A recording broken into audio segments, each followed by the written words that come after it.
Before I begin, I want to ask you to subscribe to my channel if you love real, raw stories like this and drop your thoughts in the comments. I'd love to hear what you think about this one. It started with a text I wasn't supposed to see. I was scrolling through my phone, waiting for her to reply, when a notification popped up on the screen. I froze. It was from one of her friends. "Did you see him tonight? He's all over her. You'll never believe it." My heart skipped, but I shoved the phone back into my pocket, telling myself it was nothing. Paranoia. My mind was probably inventing things. We had been married for 6 years. I thought I knew her inside out. But over the past few months, little things had started gnawing at me. Missed calls she'd forgotten to return. Sudden late nights with vague excuses. The way she'd sometimes stiffen when my hand brushed hers. I blamed myself at first. Maybe I was imagining it. Maybe I was too tired, too busy, too ordinary. The party that night was supposed to be innocent. A friend's birthday at a rooftop lounge downtown. I dressed carefully, trying to keep it casual but sharp, the way she liked me. But as soon as we walked in, I felt it. That tension. Her laugh, too loud, too free. The way men's heads turned when she entered the room. I brushed it off. I tried to relax. I wanted to believe in us. Then it happened. She started talking loudly, proudly in front of everyone. "Oh, you should see how many men I've met recently," she said, her eyes sparkling with excitement. "Honestly, every man here has tasted me at some point. Isn't that funny?" For a second, the room tilted. My stomach dropped. My heart hammered so hard I thought it would burst. I looked at her, really looked, and I didn't recognize the woman smiling back at me. The laughter that had once been comforting now felt like a knife. I stayed calm. I smiled, nodded, took a sip of my drink, and most painfully walked away. I didn't yell, I didn't cry, I didn't beg. I simply walked out to the balcony, letting the night air hit me sharp and cold. My mind raced. How could someone I trusted completely say something like that? In front of everyone, as if it were a joke. I replayed the moments leading up to it, looking for signs I had missed. The hidden phone, the sudden text she hid, the extra-long showers, the way she laughed at some messages I wasn't supposed to see.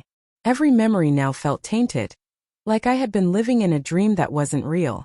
I didn't confront her that night. I couldn't. I sat on the balcony, staring at the city lights, feeling my own hands tremble. Anger, heartbreak, disbelief, they all collided inside me. I thought about leaving, but more than that, I thought about understanding. Did she not see what she was throwing away? Did she even care? The next few days were a blur of quiet investigation, of accidental discoveries. A text left open on her phone. An email I shouldn't have read. Proof that every suspicion I had brushed off was real. Not out of some desire to hurt myself, but because I needed to know, needed to understand what our life had become. When I finally confronted her, it wasn't explosive. No shouting, no tears, just a quiet, deadly calm. I asked her why. She looked at me, eyes wide, guilt flickering for a moment before she composed herself.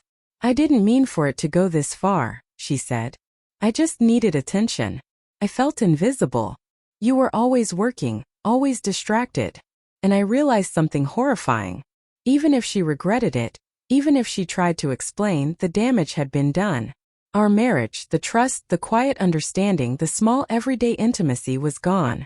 She had shattered it, not in a fight, not in a moment of passion, but with words that made me feel invisible, worthless, and betrayed.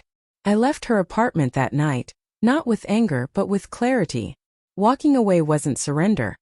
It was the first step in reclaiming my own life. I needed to heal, to remember who I was before the lies, before the betrayal. And though it hurt like nothing else, I knew staying would have meant losing myself entirely. Now, months later, I look back at the party at that night, and I feel a strange mix of sadness and strength. Sadness for what I lost, for what could have been. Strength because I didn't let her actions define me. I didn't beg. I didn't fight to be someone's second choice. I walked away, and in walking away I found myself again. Every memory of her used to sting. Now it's a lesson. A reminder that love without respect is nothing at all.